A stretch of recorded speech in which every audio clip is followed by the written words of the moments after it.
Hi എല്ലാ കൂട്ടുകാർക്കും പുതിയൊരു വീഡിയോയിലേക്ക് സ്വാഗതം. ഇന്നത്തെ എൻ്റെ റെസിപ്പി എന്ന് പറയുന്നത് ഈ ഒരു ചാള വറ്റിച്ചതാണ്, അഥവാ മത്തി എന്നൊക്കെ പറയും. അപ്പം ചിലർ മത്തി എന്നായിരിക്കും പറയുന്നത്. അപ്പോൾ ഇത് തേങ്ങ അരച്ചാണ് വറ്റിച്ചെടുത്തേക്കുന്നത്. അപ്പോൾ ഇതെങ്ങനെ ഉണ്ടാക്കുന്നത് നമുക്ക് നോക്കാം. ഇതേപോലെ കുഞ്ഞു ചാള കിട്ടുമ്പോൾ നിങ്ങൾ ഇതേപോലെ ഒന്ന് ഉണ്ടാക്കി നോക്കണം. നല്ല ടേസ്റ്റാണ് കഴിക്കാനായിട്ട്. അപ്പോൾ അതിനായിട്ട് മത്തി നന്നായിട്ട് കഴുകി എടുത്തിട്ടുള്ളതാണ്.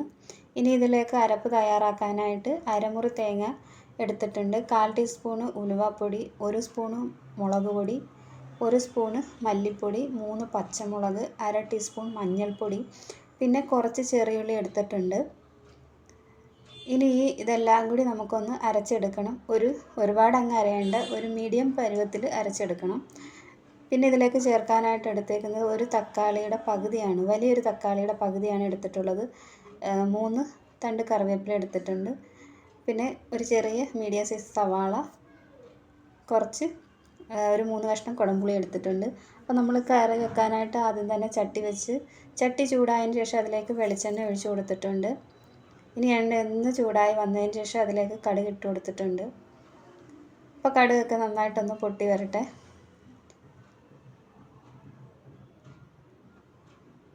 അപ്പോൾ അതേ കടുക് നന്നായിട്ട് പൊട്ടിയിട്ടുണ്ട്. ഇനി നമ്മൾ അതിലേക്ക് ചേർത്ത് കൊടുക്കുന്നത് നമ്മൾ അരിഞ്ഞു വെച്ചിരുന്ന ചെറിയ സവാള അതിലേക്ക് ചേർത്ത് കൊടുത്തിട്ടുണ്ട്. ഇനി ഇതൊന്ന് ഇളക്കി കൊടുക്കാം.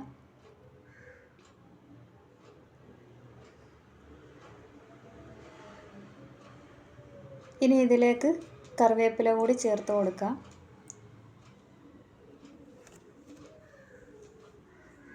അപ്പോൾ കറിവേപ്പില കൂടി ഇട്ട് കൊടുത്തതിന് ശേഷം നന്നായിട്ടൊന്ന് ഇളക്കി കൊടുക്കാം.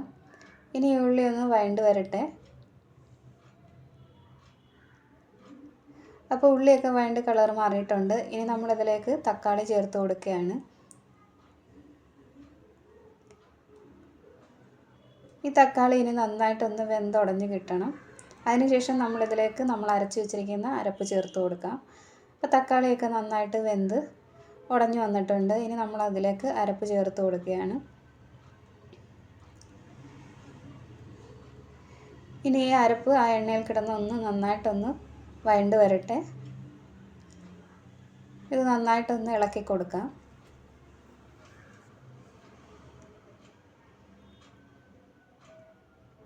അപ്പോൾ നന്നായിട്ട് ഇളക്കി കൊടുത്തിട്ടുണ്ട്. ഇതിലേക്ക് ഇനി ഉപ്പ് കൂടി ചേർത്ത് കൊടുക്കാം. ഉപ്പ് കൂടി ചേർത്ത് കൊടുത്തതിന് ശേഷം അതിലേക്ക് പുളി ചേർത്ത് കൊടുക്കാം. ഇനി ഇതിലേക്ക് നമ്മൾ കഴുകി വെച്ചിരിക്കുന്ന ചാള അതിലേക്ക് ഇട്ട് കൊടുക്കാം. ഇപ്പോൾ മീൻ ഇട്ടതിന് ശേഷം നന്നായിട്ടൊന്ന് ഇളക്കി യോജിപ്പിച്ചെടുക്കാം. അപ്പോൾ ഇളക്കി യോജിപ്പിച്ചെടുത്തിട്ടുണ്ട്. ഇനി നമ്മളിതിലേക്ക് കുറച്ചുകൂടി വെള്ളം ചേർത്ത് കൊടുക്കുന്നുണ്ട്. നമ്മൾ അരച്ച ആ മിക്സിയുടെ ജാറിൽ തന്നെ കുറച്ച് വെള്ളവും കൂടി അതിലേക്ക് ഒഴിച്ചു കൊടുക്കുന്നുണ്ട്. ഈ സമയത്ത് നമ്മൾ നന്നായിട്ടൊന്ന് ഇളക്കി കൊടുത്തതിന് ശേഷം ഉപ്പൊക്കെ പാകത്തിനുണ്ടോ എന്ന് നോക്കണം. പിന്നെ നമ്മൾ ഇതിലേക്ക് ഉപ്പ് ചേർത്ത് ഇളക്കാൻ പാടില്ല. അത് ഇളക്കി കഴിഞ്ഞാൽ മീൻ ഇങ്ങനെ പൊടിഞ്ഞു പോകും. അത് കഴിഞ്ഞ് നന്നായിട്ടൊന്ന് തിള വന്നിട്ടുണ്ട്.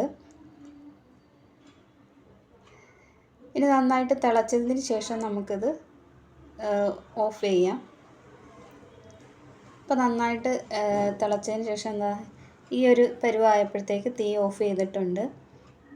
ഇനി ഇത് ഈ ചട്ടിയിലിരുന്ന് തന്നെ കുറച്ചുകൂടി തിളച്ച് കുറച്ചുകൂടി വറ്റി വരും. അപ്പോൾ തീയൊക്കെ ഒന്ന് ചൂടൊക്കെ ഒന്ന് കുറഞ്ഞതിന് ശേഷം ഈ ഒരു പരുവത്തിലാണ് നമ്മുടെ മത്തി വറ്റിച്ചതിരിക്കുന്നത്.